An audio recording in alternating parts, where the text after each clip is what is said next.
This is the brand new BMW X6. BMW calls it a sport activity coupe. Just a sec. 1, 2, 3, 4. Coupe. Okay. I call it the X5 Sport. You see, it's based on the same platform as the X5. It's built in the same factory, but it does have a different attitude. So why would BMW come out with this coupe? Sport version of the X5. Well, just recently, Porsche came out with a sportier version of the Cayenne called the GTS. Range Rover had amazing success with the Range Rover Sport. Now it's BMW's turn. And when you compare this vehicle to those vehicles, this one is a steal.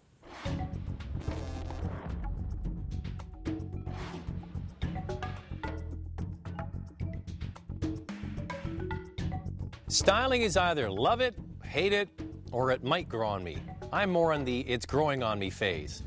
This is the 6-cylinder version, and soon there'll be a V8 version. The V6 model comes with 19-inch wheels or these very tasty optional 20-inch wheels. Just look at the massive profile on the rear wheels. Compared to the base X5, the X6 comes with more standard features like park assist, sports suspension, sports transmission, sports seats, and more.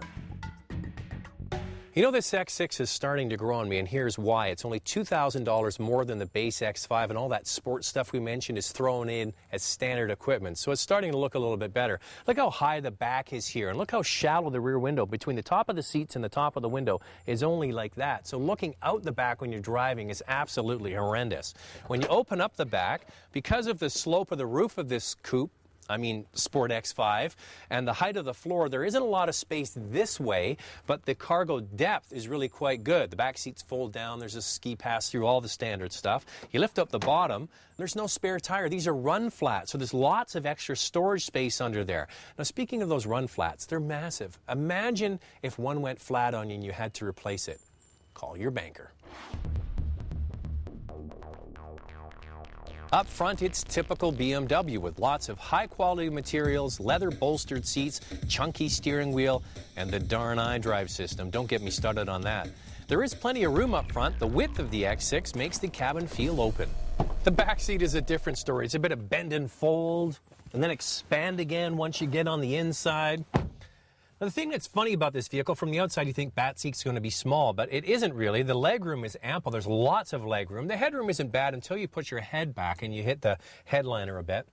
It's a 4-seater. There is no center seat in the back seat for an extra kid or taking grandma out on a special occasion, so it does limit in that way. And the biggest problem is it feels claustrophobic back here.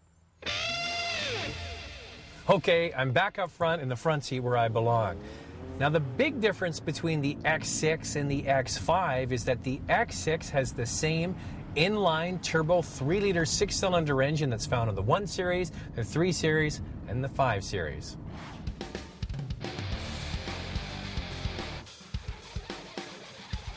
The turbo 6-cylinder gasoline engine found in the X6 will not be sold in the X5. The X5 6-cylinder will be a diesel for 2009. The X6, by the way, will be the very first BMW to be sold as a hybrid. Watch out for that. Why they don't make all the same engines available in all their utility line is a puzzle to me. I'm sure there'll be X5 owners that want the gasoline version and X6 owners that want the diesel. The sports transmission is fabulous, very responsive, very quick, shifts up and down. You also have the ability to use the paddle shifts behind the steering wheel. The problem is the paddle shifts behind the wheel only put the transmission up. To get it to go down, you have to push these thumb tabs, very much like the GM system. Not crazy about that. What I prefer to do is leave it in sport, let the beautiful transmission and engine do all the work. What is totally remarkable is just how easy the X6 is to drive in the city. One would think with huge rear tires and sports suspension it would punish the driver, catching every single rut in the road, but it doesn't. Plus, when asked, it corners like a Porsche Cayenne, long the best handling SUV in the bunch. There is new technology at work, though, called dynamic performance control that shifts power to certain wheels to activate better cornering and handling. I'm not sure if you'll care how it works, but it does. Now, we mentioned in our walk around, outward visibility out the back is not very good. It's just a slit of a window, and there's no wonder that they include a standard park assist, because it would be impossible to park this thing without it. Now, the X6 doesn't get the same kind of mileage as the X5. It's slightly worse, but as I mentioned, the X5 will be getting that beautiful diesel engine very soon. But I think people looking for more driving dynamics and sportier performance will put up with a bigger gas bill. The X6 Coupe, or whatever the heck you want to call it, definitely will have a smaller market than the very popular X5, especially when buyers get out and drive the new X5 diesel engine. Efficient and powerful, I think they'll be hooked. This X6 has power, it has handling and performance, and I think that's what really sets it apart, especially when you factor in the price. A couple of things against it, though. Cargo space is limited, and the styling might not appeal to everyone.